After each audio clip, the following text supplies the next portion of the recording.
Hello boys and girls, a very good evening and welcome to this live session on the IBPS Clerk's preliminary exam paper analysis and solutions to a few questions brought to you exclusively by TalentSprint.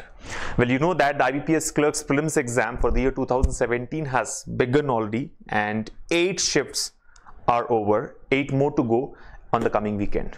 Right, so I assume a lot of you present in the session today have taken the exam already, and I hope you have done well and you're now getting ready for the next round, which is the IBPS Clerk's main examination.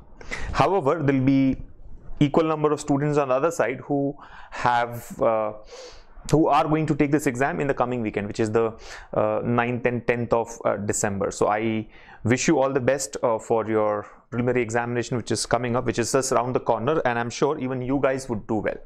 Now, the usual practice which I've seen among the student fraternity is that, find out from the people who have already taken the exam about how the paper was, how easy, how difficult it was, what kind of questions they're asked, right? So that they can strategize their preparation accordingly.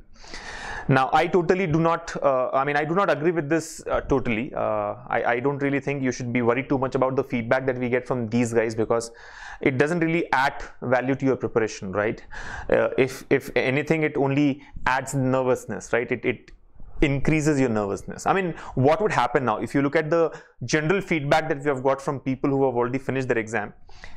Everyone is like, the paper was damn easy, right? The paper was very, very easy, ultra easy. All the questions were simple, be it quantitative aptitude or reasoning ability or English language. All the questions were very easy to answer. In fact, I have come across a few students who have mentioned that they have attempted 93 questions out of 100. Now imagine 93, 94, 92. These are the number of questions that have been attempted, of course with a decent accuracy. I mean, they would not simply go and blindly mark answers to some questions. So the general feedback is that the paper was very easy, the difficulty level was low to medium, and they have asked questions from those topics which were not tested in the last couple of years, like element series, logical series, etc. Right? These topics were treated as obsolete for a couple of years, but now they have come back. So overall, the paper was very easy. Now, what would you guys do? Those who have to take the exam in the coming weekend, will this really help you? No. Now the tension is, paper is easy, that means cutoff will go high.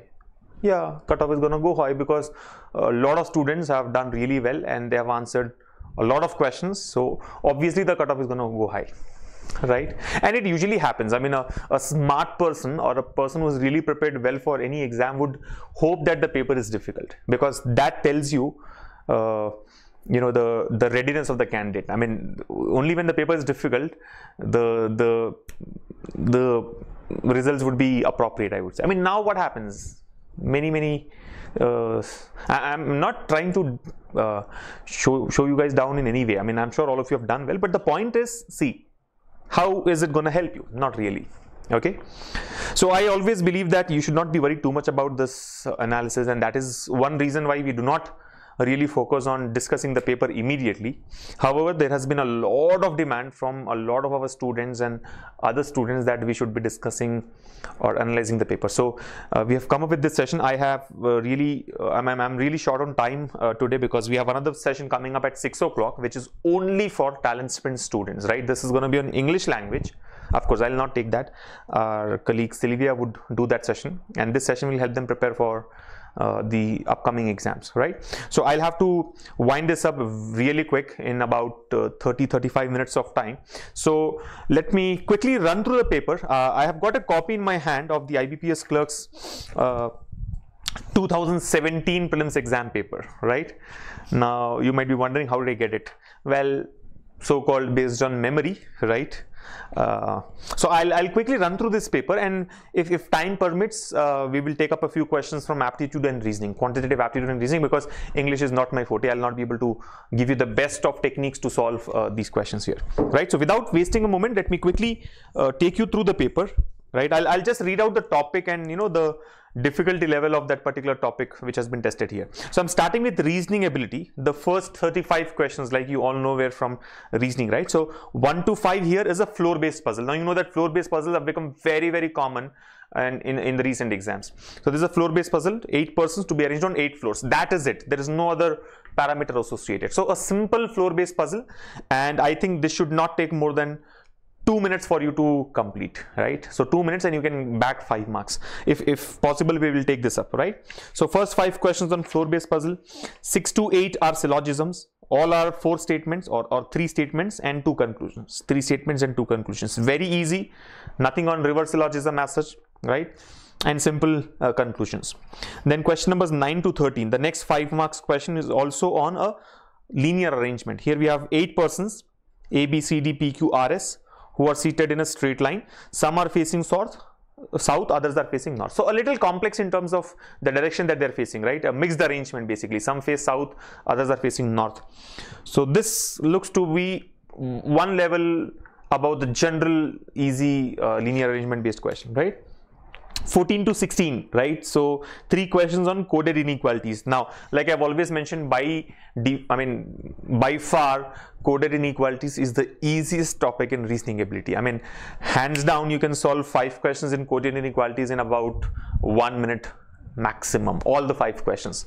And especially the ones that have been given here are all straight questions, right? Inequations have been given, you just have to compare and find out the conclusions. I think to answer these 3 questions, you should take about 45 seconds. Overall 45 seconds, 15 seconds per question. So that's again a very simple set. Now 17 to 21, the next 5 questions are on element series, basically an alphabetical series here. So he has given an alphabetical sequence and he has asked us to answer questions based on that. Very, very easy questions. You just have to understand the sequence, do what they say in the question and arrive at the answer. Like the sequence, if I have to read out, it's like this: A, double B, C, D, E, F, E, I, B, C, A, F, E, C, double B, A, C, A, blah, blah, blah, right? Look at the question. How many C's are there in the alphabetical series which are immediately preceded by a vowel and immediately followed by a consonant? So first find out all the C's and then check how many of these C's are preceded by a vowel and followed by a consonant. You're done. A piece of cake, right? You don't really have to do, spend any time there, right? Then that's about 70 to 20, but 22 to 26 is a circular arrangement. Now this is very interesting. I would probably take this up as well. Circular arrangement, which is about arranging 8 different notes, not persons, but 8 different notes, currency notes, right, of different denominations around a circular table. All the notes are facing center, right? So simple one, there's no other parameter associated here. So just 8 notes have to be arranged. Then 27 to 31, these are 5 questions based on 5 3-digit numbers. Logical series. Some logic is given, apply that and get the answer. These questions don't need an explanation. All you have to do is read the question, do whatever they ask you to do and mark the answer. Then 32 is a question on alphabet or precisely a question on numbers basically, right? 33 is a question on alphabet where the word given is surface. How many letters will remain at the same position in the word surface when they are arranged in alphabetical order from left to right? So arrange the letters of the word surface from left to right in alphabetical order and find out how many letters have remained in the same position. If it takes more than 15 seconds for you to mark the answer, you are not fit for the exam. Surface, S-U-R-F-A-C-E, put that in alphabetical order. It would be A, C, E, F, R, S, U, and then check how many of them are in the same sequence. If you have followed our videos on alphabet, the topic of alphabet, you would know that the best way to solve this question is write the word surface on paper and write the alphabetical sequence exactly below that. Try to align it properly, right? 7 letters and 1 letter below each of these 7 letters. Answering then becomes very easy because you can see which of these columns have got the same letters. The number of columns with same letters is the answer, right? See, these simple techniques and fundas will help you save a lot of your precious time, right? So just try and follow the videos, whatever we are discussing videos. 34 is on ranking and ordering, which again is, he says who's the tallest person among all. Now you know that in model number 3 of ranking we have discussed about these questions where we have to find out tallest or shortest. Whenever you have to find out the extreme position in any order, you can do that without putting pen on paper, right? If you have seen that video, you should be able to answer this in about 10 seconds then, right? And the last one again is on alphabet. So that's about reasoning. So overall a very easy section in my view. Let me quickly run through the aptitude and English sections as well, and then we will solve some questions like I've said. Now quantitative aptitude, I think there were a couple of questions on data interpretation, and there were questions on number series, there were questions on simplifications, all of which was expected, and remaining were all general questions from arithmetic aptitude. So question number 1, boats and streams, easy. Question number 2, on consecutive numbers, even and odd numbers. I think I was looking at the questions this afternoon when I got this paper in my hand, and the second one looked a little time consuming because it took about 45 seconds. Now understand, I'm saying this was time consuming, it took 45 seconds. I'm saying something which took 45 seconds is time consuming. So the point that I'm trying to make is, rest of the questions actually will take less than 45 seconds each. Yeah. So you can imagine the level of paper here. Now you could say that, maybe you are finding it easy because you are a trainer or you have been teaching aptitude and reasoning. Even otherwise, I told you, right? Students have come back and said they've attempted more than 90 questions. So, that's the point. Okay, so question number 2 or 37 was on consecutive numbers. 38 is on investment into different schemes, percentage based question. 39 to 43, these 5 questions were on data interpretation. Simple table. He talks about 5 stores, 5 different days: Sunday, Monday, Tuesday, Wednesday, Thursday. What is he talking about? The number of books sold from these 5 stores in 5 days.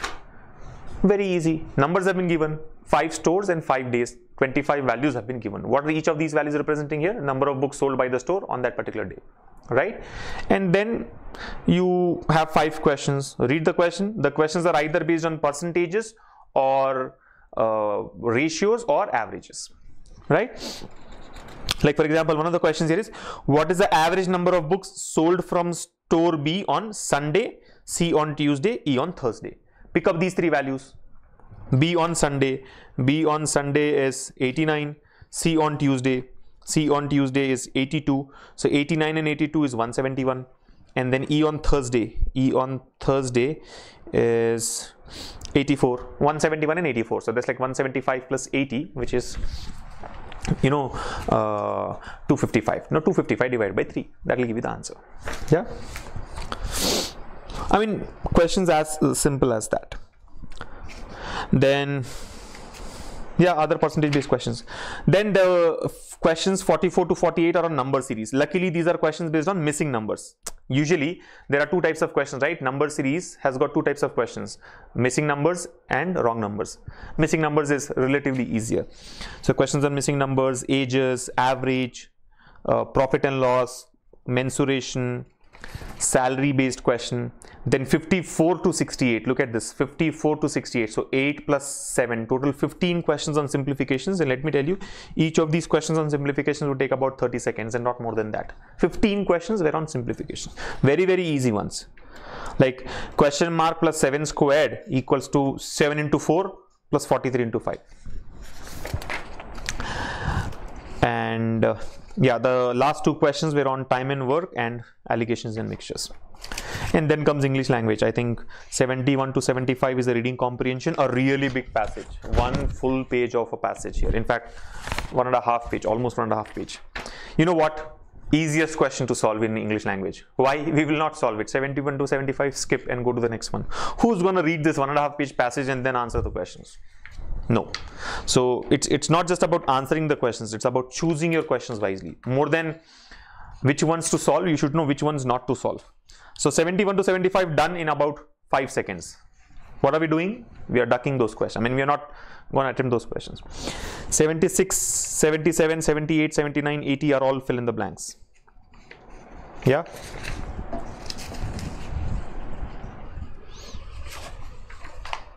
'81 is all fill in the blanks. Then the next set of questions, there are 9 questions on idioms and phrases. Then we have questions on spotting errors, right? How many questions? Again, 10 questions on spotting errors, and we are done. So overall, a very easy paper. I think some of you here I had seen in the chat have mentioned that some questions were of new pattern in English language. I would, I'm sure Sylvia would come up with a session very soon on discussing those new question types. I don't really find anything new here, but might be. I think this fill in the blank looks to be a little different. What is he asking you to find out here? He says, in each of the questions given below, a sentence is given with 1 blank. Below each sentence, 4 words are given, out of which 2 can fit the sentence. You have to choose the combination with the correct set of words. Okay, so this could be maybe the one that you have found to be different, right? 1 question on fill in the blank with only 1 blank. 4 words have been given. He says 2 of the words can fit the blank. There are 2 possible answers. You have to find out both of those words. Yeah. Like for example, I'm just reading out the first one. I'm not sure if I'll get the answer to this one or not. But the question is, would you like to have dash coffee? Question mark. Would you like to have dash coffee? Now let me read out the words given to you. Much, more, some, many. Much, more, some, many. Would you like to have much coffee? It doesn't sound right to me, right? Let's look at the other ones. Would you like to have more coffee? Yes, looks okay.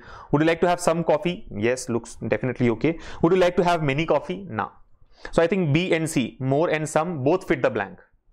So B and C will be my answer. B and C is option 3 here. Done. Is that the new pattern that you're talking about? But for me, the English language section here is only of 25 questions. Why?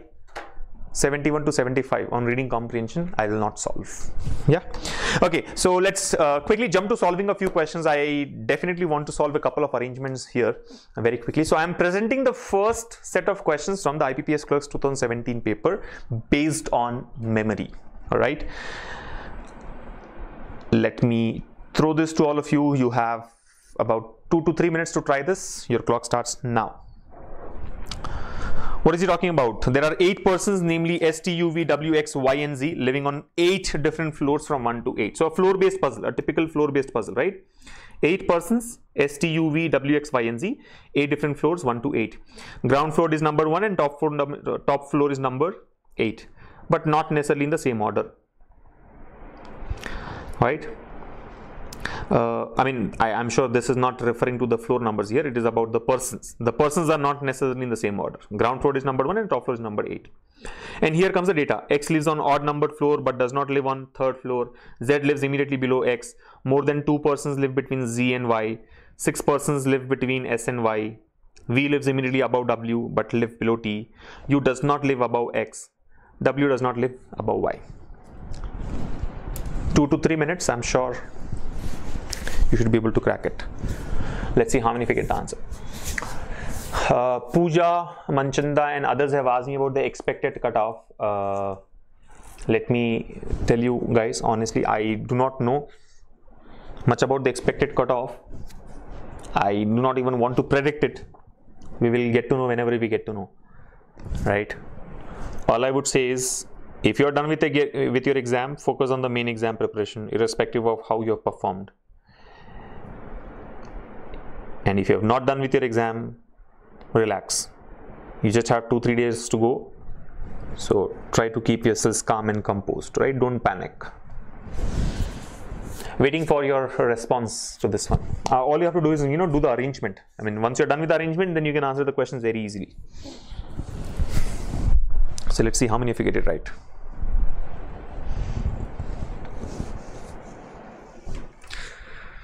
Ramesh Jayanti here has asked a question. Can anyone tell me how to calculate effective percentage when it is only for 9 or 8 months? Well, Ramesh, if it is only for 8 or 9 months, then you cannot use the concept of effective percentage unless you say that each period is of 3 months and there are total 9 months of, the total duration is 9 months.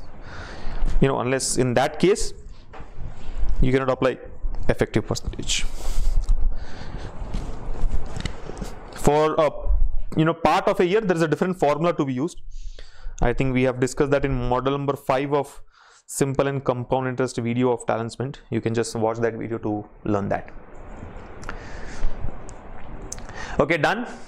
Yeah, I can see answers coming in. Swati, Shraddha, Rohit, Shivaramakrishna, all these guys have done it already. Waiting for more responses. Let me get some space to try it myself. Yeah, I think I can try it now. Waiting for more answers to come in.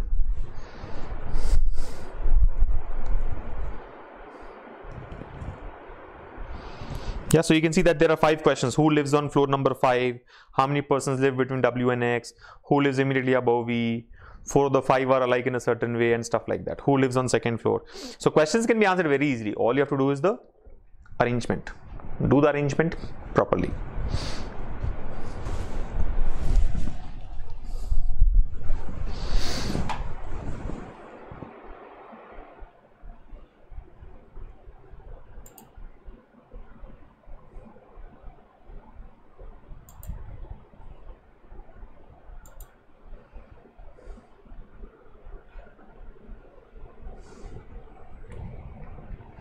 ज्योति से sir puzzle room पर तो हो जाता है पर exam में ज़्यादा time लग जाता है। सी एग्जाम में Jyoti, I know the challenges कि आप you are working under pressure, right, and that's what is this exam is all about. आपको क्यों लगता है कि मैं हमेशा कहता हूँ एग्जाम्स के 1-2 दिन पहले प्रिपरेशन नहीं करनी चाहिए? क्योंकि जितना एग्जाम के क्लोज तक आप प्रिपरेशन करोगे उतना ही आपके लिए डिफिकल्ट हो जाएगा, राइट, उतना ही प्रेशर बढ़ने लगेगा। सो उस प्रेशर को हैंडल करने का सबसे ईजी तरीका ये है कि बस you forget about it. You should be like चलो यार ठीक है, अब काफ़ी तैयारी कर ली, देखते हैं क्या होगा। You have to be relaxed. I know many students who are really good, who can actually perform really well, and they've done well in the mock exams, but they flunk in the real exam because they can't handle that pressure. Remember, these exams don't test just your knowledge. It's more about your state of mind and how you handle pressure. So इसके लिए भी आपको practice करनी होगी। कैसे? काम रखें अपने आप को, कंपोज रखें। Now let me solve this for all of you. Here we go. What do we do? He says there are 8 persons, namely S, T, U, V, W, X, Y, and Z. So let me just quickly mark the 8 floors, right? He has talked about 8 persons and 8 floors, right? Living on 8 different floors, 1 to 8. So this is 1, 2, 3, 4, 5, 6, 7, and 8. Okay. Now here comes the actual data, right? X lives on odd numbered floor. X lives on odd numbered floor, but does not live on third floor. So X is on an odd numbered floor. So X can be on 1, 3, 5, and 7. But he says X does not live on third floor. So if third floor is eliminated, X can come on first floor or 5th floor or 7th floor. These are the 3 choices: 1st, 5th, or 7th, right? So maybe you can take 3 possible cases, but I would not suggest that. Maybe let us read a few more points and then decide. Next point says Z lives immediately below X. Z lives immediately below X. Now this is also important, interesting. You see, when he says Z lives immediately below X, the possibility of X being on first floor is ruled out. Why is it so? Because if we take X on first floor, Z should come below X, which is not possible.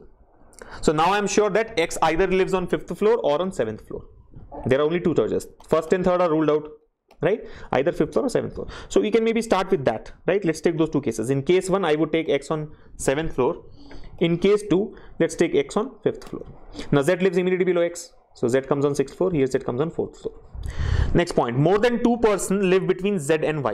More than 2 persons live between Z and Y. So between Z and Y, there should be more than 2 persons. Now if you look at this first case, Y cannot come above Z because there should be more than 2 persons. Here we have only 2 persons, right? If more than 2 persons have to come between Z and Y, 1, 2, 3. See, minimum 3, right? When you say more than 2, it is minimum 3. Minimum 3 persons have to come. It can be 4, 5, 6 also, but minimum 3 have to come. So between Z and Y, there should be minimum 3 persons. Now Y can either come on 2nd floor or 1st floor. There are 2 possibilities. So if you want, you can start taking one more possibility. Take Y on 2nd floor or Y on 1st floor. Or maybe you can wait for a few more points before you decide that. Okay. So I'll keep case 1 on hold. Let's move to case 2. What do we know? At least 3 persons, minimum 3 persons between Z and Y. Now Z is in this position. Can Y come below Z? Not possible.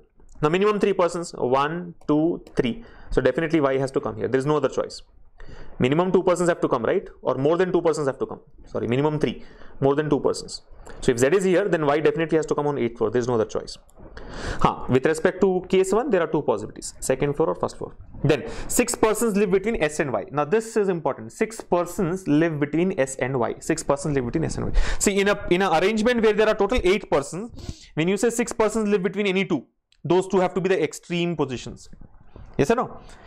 There are 6 persons between S and Y. So definitely S and Y will be taking 1st and 8th in some order.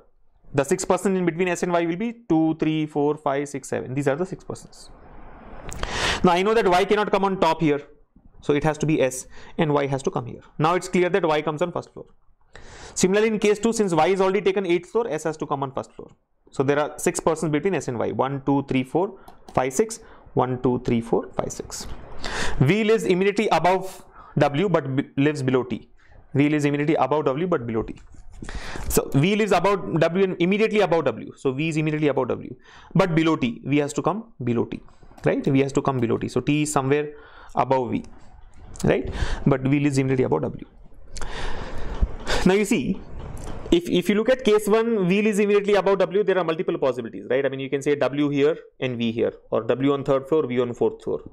Those are 2 possibilities. right? See, T's position is not fixed. If T's position is fixed, we can do something about it. But when you look at case 2, see, we definitely know that V and W have to be consecutive. V has to be immediately above W. So V and W can take 6th and 7th floor here, these two positions, or they can take these two positions, 2nd and 3rd floor. But then since we know that V should be below T, I can rule out 6th and 7th floor as the possible positions for V and W. You getting me? Because if you take V and W on 6th and 7th floor, T will not be above V, right? T will come below. So the only point is V comes here and W comes here. So T can either be 6th floor or 7th floor. I hope you're able to follow this. Yeah. V and W are together, so that is for sure. But they have to take 2nd and 3rd position only so that T comes somewhere on top. V lives below T. V should be below T. So T has to come either on 6th floor or 7th floor. U does not live above X. You see, next point, U does not live above X. If U does not live above, in first case it is already satisfied. U does not live above X is satisfied because above X we have only S here. In the second case, when you say U does not live above X, the only possibility is U has to come on 7th floor. You cannot come here. U has to come on 7th floor. And who is left out now? S, T, U, V, W, X, Y, Z. S, T is not there, right? So T has to come here. S, T, U, V, W, X, Y, Z. Let's read the last condition also. W does not live immediately above Y. W does not live immediately above Y. Yeah, W does not live immediately above Y. Satisfied or not? All the conditions are satisfied in case 2. So I can say case 2 is the final answer. This is the final answer. Yes or no? We are dealing with two cases, case 1 and case 2. Case 1 was incomplete because of whatever reason. But case 2, we have found that all the conditions have been satisfied. So we can take this as the final answer. Yes or no? I can forget about this. All the conditions are satisfied. Right?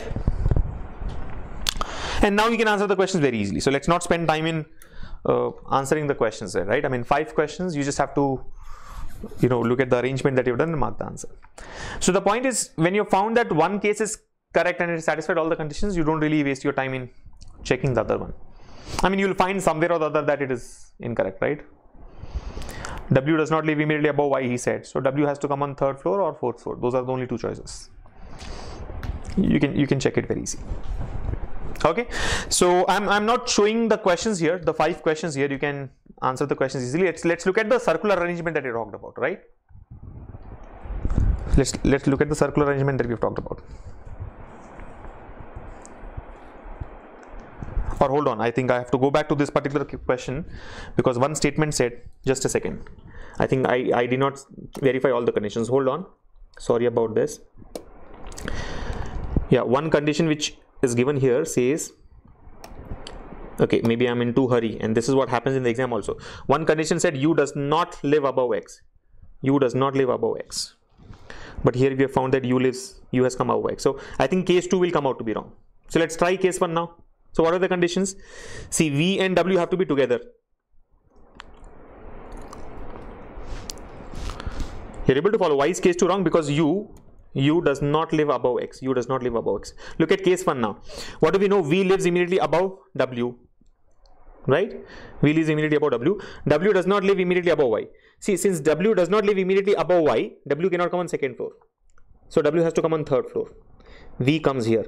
And T comes here. Because T has to come above V, right? This is the pictorial representation that we have already done. And based on this, the only choice is U has to come on 2nd floor. Now this condition is also satisfied. U does not live above X. You see, U has come out to be below X. So case 1 is correct. Apologies for that incorrect point earlier, right? So the case 1 is the correct answer, not the case 2. Case 1 is the final answer. Well, when very important learning, I mean, don't be in a hurry. That's what happens in the exam also, right? And it would happen to me also. I would get minus 6.25 marks for this question. Tell me why? I've got a wrong arrangement. I'll mark the 5 answers based on that arrangement. I'll get all the 5 answers wrong. I lose 0.25 marks per answer. So 0.25 into 5 is 1.25. I've lost there and I've lost 5 marks other than that. So very, very risky. Be careful. I think the learning is be very careful and don't be in a hurry. Now, let me present the next question, the circular arrangement question that I had shown you, right? I mean, that I told you about arranging 8 different currency notes. So let's take that up. Here we go. Try this now.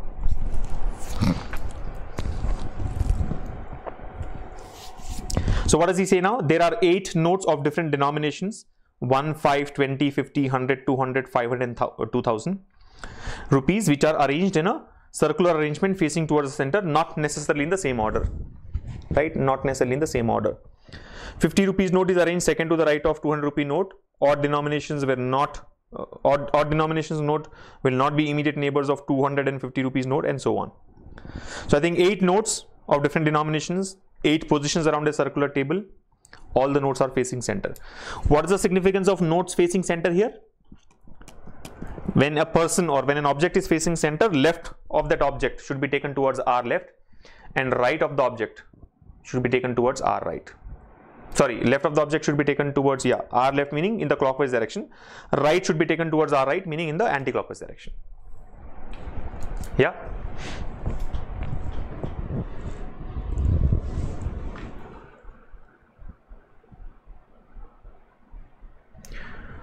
So try this out quick. We have very limited time. Another live session is coming up at 6 o'clock on English language, but that is only for the students who have enrolled for TalentSprint's coaching programs, right? So all of you may not be able to join that. I will have to close in like 10 minutes now. So very quickly try this, and then we will take up some questions from aptitude.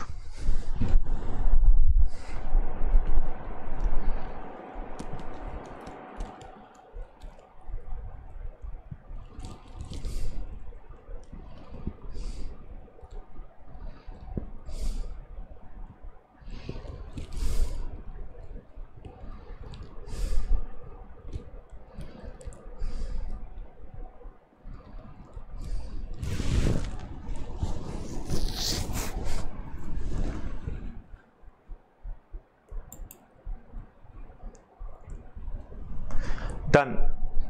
Shraddha and Chandra Prakash have done this. Waiting for more people to respond.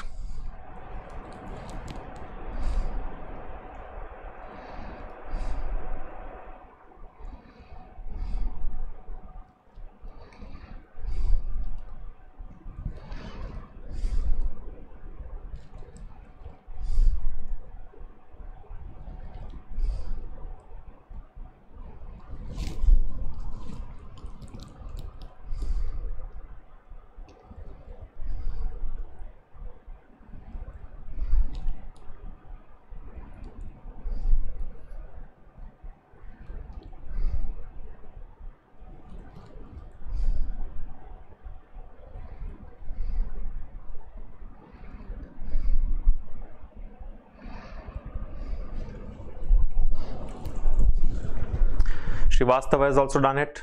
Saksham Srivastava and Prerna. And Hari Krishna has joined the group. Jyoti Suri says that she's confused. Okay. I'm sure many others are also confused. Why don't you guys just put that up in the chat, right? Why don't you just put that up in the chat that you're stuck or you're not able to solve it? I mean, let me just understand how many of you are stuck with this one. Yeah. Quick, I think 30 more seconds to go before we discuss the solution, and then we will jump to some questions from aptitude, quantitative aptitude.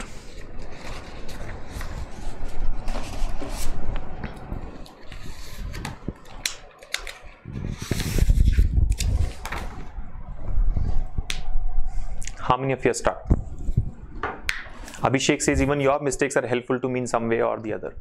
Yeah, I think the point that I'm trying to make, well, the mistake I made was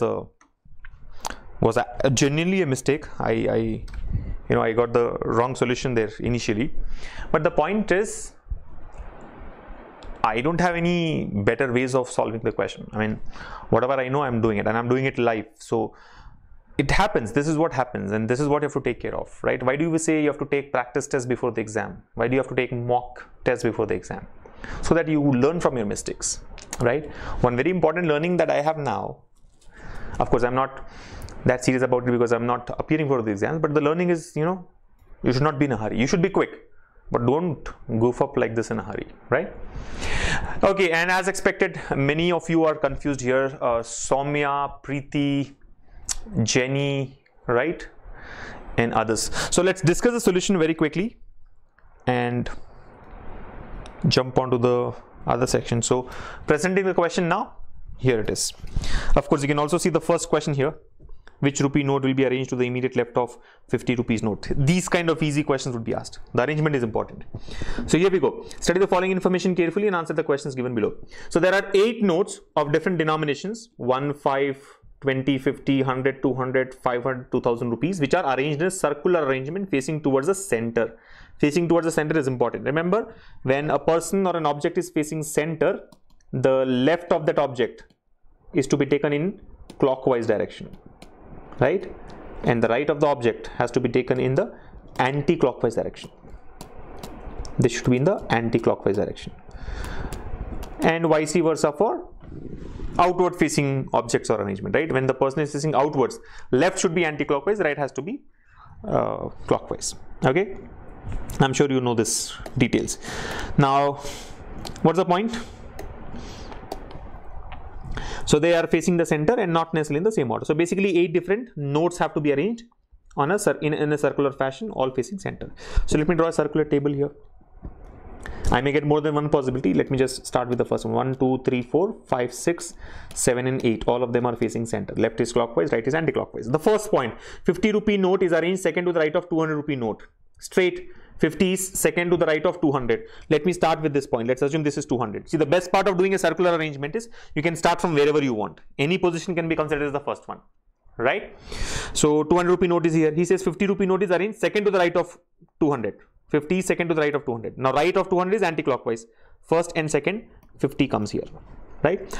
Odd denominations note will not be immediate neighbors of 50 and 200 note. Odd denominations. See, if you look at all the denominations here, 20, 50, 100, 200, 500, 2000 are all even denominations. The only 2 odd denominations we have are 1 rupee note and 5 rupee note. These are the only 2 odd denominations. Rest all are even denominations, right?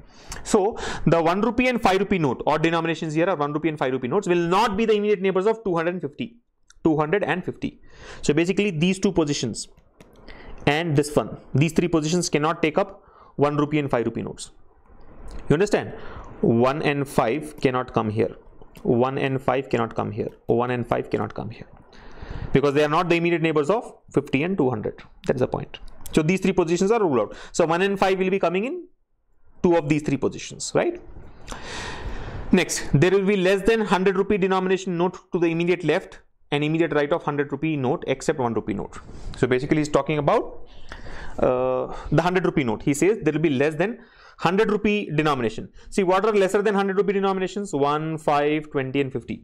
So there will be less than 100 rupee denomination note to the immediate left and immediate right of 100 rupee note. Now where is the 100 rupee note? We don't know. But wherever the 100 rupee note is, on the immediate left of that note and on the immediate right of that note, we will have notes of lesser than 100 rupee denomination, which could be 1, 5, 20 or 50. Except 1 rupee note. So 1 is ruled out. It cannot be 1. It could be 5, 20 or 50. You have understood the point? Wherever we have the 100 rupee note, the left and right of that note will be between 5, 20 and 50. 5, 20 and 50. It can't be 1.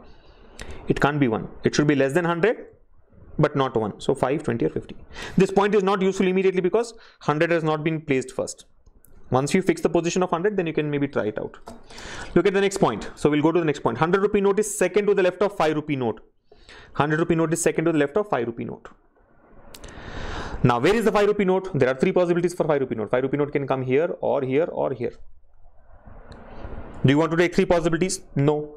But let's check what happens. 100 rupee note is second to the left of 5 rupee note. Second to the left of 5 rupee note. Suppose 5 rupee note comes here.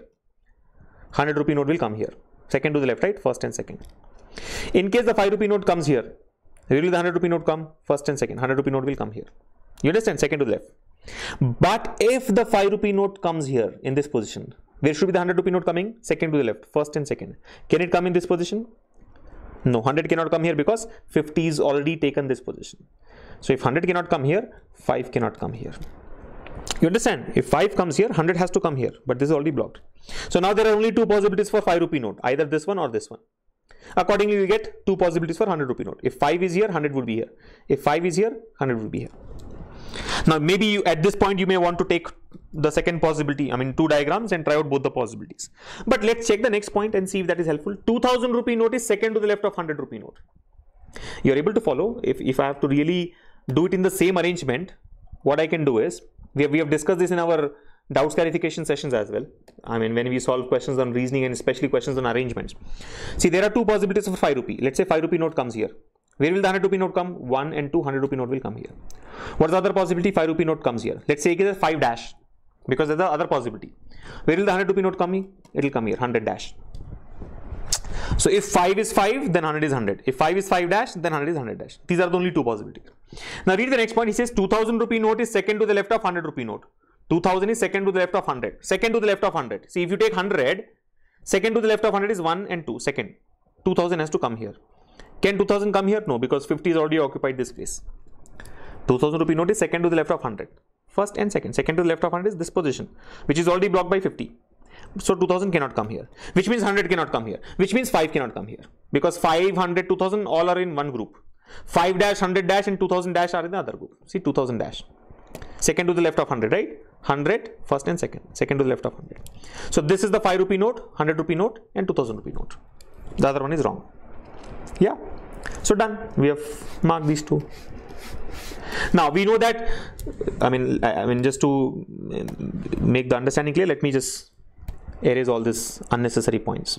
Yeah. So we have got these positions. We have got these positions. Yeah. Looks a lot neater now, right? Now we also know that 1 cannot be a neighbor of 200. Earlier we discussed, right? 1 cannot be a neighbor of 200, right? So that point you have to just keep in mind. Now there will be less than 100 rupee note denomination to the immediate left and immediate right of 100 rupee notes. Remember that point? Wherever the 100 rupee note is there, on the left and right we will have between 5, 20 and 50. It should be less than 100 rupee note denomination, but it should not be 1, except 1 rupee note. See, there will be less than 100 rupee note denomination to the immediate left and immediate right of 100 rupee note, except 1. So the choices were 5, 20 or 50. Now 50 is already come on one side. 5 has come on this. See, 5 is fixed here. So can 5 come here? No. Which means the only note left out to be the other neighbor of 100 is 20. So 20 comes here. 20s. Done. What is left out? We had one more point. You remember? Odd denominations will not be the neighbor of 200. See, 1 cannot come here. 1 cannot be a neighbor of 20. Remember, earlier we had marked here. 1 and 5 cannot come here. 1 cannot come here. So 1 has to come here. That's it. I think the only denomination left out is 500, which comes here. So that's the final arrangement. In just one trial, one possibility itself, we have got the final answer.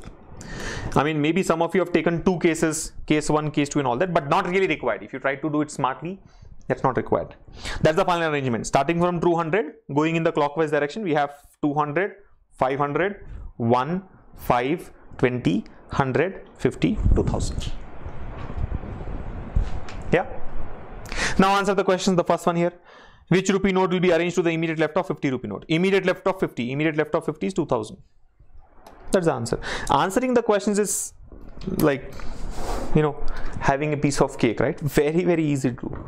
Arrangement is important. And explanation has taken a little bit of time. I agree. Don't go by the length of the explanation. Don't go by the length of the explanation, right? Don't just assume that it will take so much of time to solve it. I was not solving it. I was explaining this to you. An explanation, like you all know, takes some time, right? If I have to do it myself, I'll save a lot of time, right? By not talking in the first place. And so is the case with you, right? So questions are easy in my view. You have to just be a little good with having practiced those type of questions. Yeah.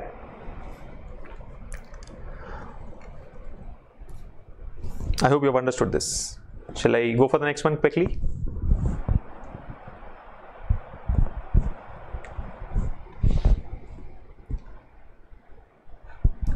You don't really have to check any possibility in this particular one, right? In the first diagram itself, we have got the answer.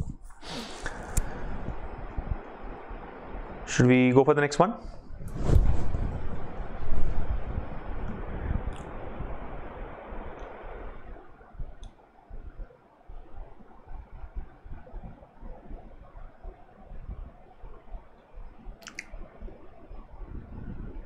Chandra Prakash wants me to make a comment on the cutoff score. Chandra Prakash, looks like you are joined late into the session.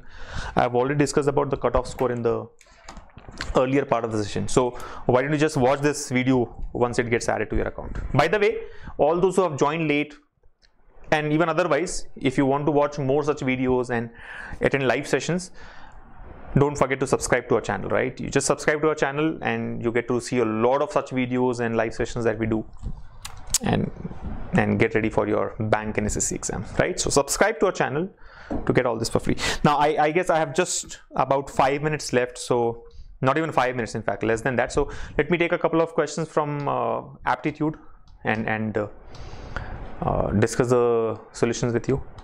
I'm not taking up the data interpretation one because it's very easy. You just have to pick up the values, do those calculations, right? It's all about playing with numbers. So is the case with those 15 questions on simplifications, right? Numbers have been given, pick up the values, do the calculation, apply the bottom-up rule. And yes, I think avoid putting pen on paper, right? The more you put pen on paper, the more time it takes. Yeah. What I would do is maybe 1 or 2 questions from general arithmetic aptitude. So the first one is on your screens here. This is on allegations and mixtures, right? Read the question. The ratio of milk to water is 5:4. If 2 liters of water is added, ratio becomes 10:9. Then find the new amount of water in the mixture. So he's talking about a mixture of milk and water where the ratio is 5:4. He says if 2 liters of water is added, this ratio becomes 10:9. So find the new amount of water in the mixture. Find the new amount of water in the mixture. Solve this quickly.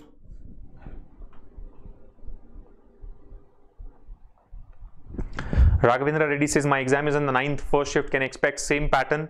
Well, Raghavendra, we can hope that the same pattern comes. I'm not sure about it. If I were you, I would hope that the same pattern doesn't come. Be prepared for the worst. Yeah. I think Ratna has also asked the same question. Can we expect the same pattern? Well, this is what was asked last weekend. I'm not sure if they'll repeat the pattern.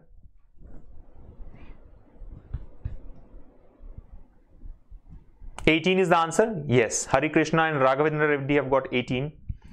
And so has Mamta Sisodia, Yash, Avinash, Abhishek. All you guys have got 18. Let me solve this for you, right? Let me solve this in the regular way, like the usual way that most of you must have followed, and then I'll explain you a very, very interesting technique to get the answer. This question, let me tell you, can be answered in 5 seconds. I repeat, you can solve this question in 5 seconds. I'm not joking. You can solve this question in 5 seconds. Let me show this to you. Let me first solve it in the regular fashion. So the question says that the ratio of milk to water is 5:4. So milk to water, M by W equals to 5/4. Now if you go by the general way we talk about ratios, it's like milk is 5 parts, water is 4 parts, 5x and 4x, right? Like how you solve questions on ages, 5x, 4x. So milk is 5x, water is 4x.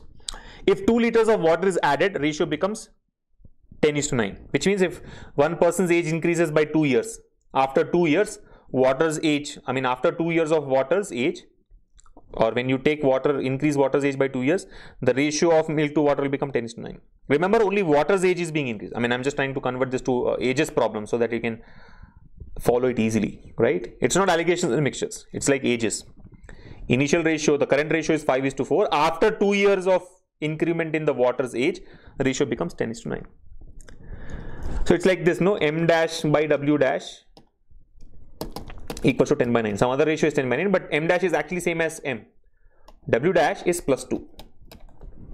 So if I have to solve this in the right fashion, what I'll do is, this is like 5x and 4x. So I can say 5x by 4x plus 2 equals to 10/9. Now cross multiply and solve for x. What happens? First of all, I'll cancel this 2 times. So 9x equals to 8x plus 4, which implies x is equal to 4.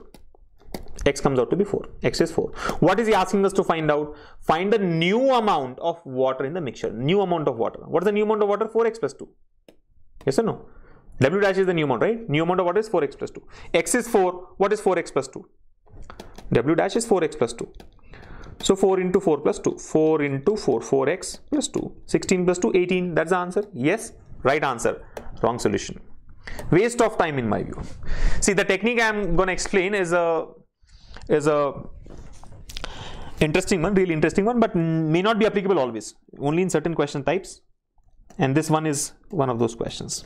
Yeah, this is one of those questions.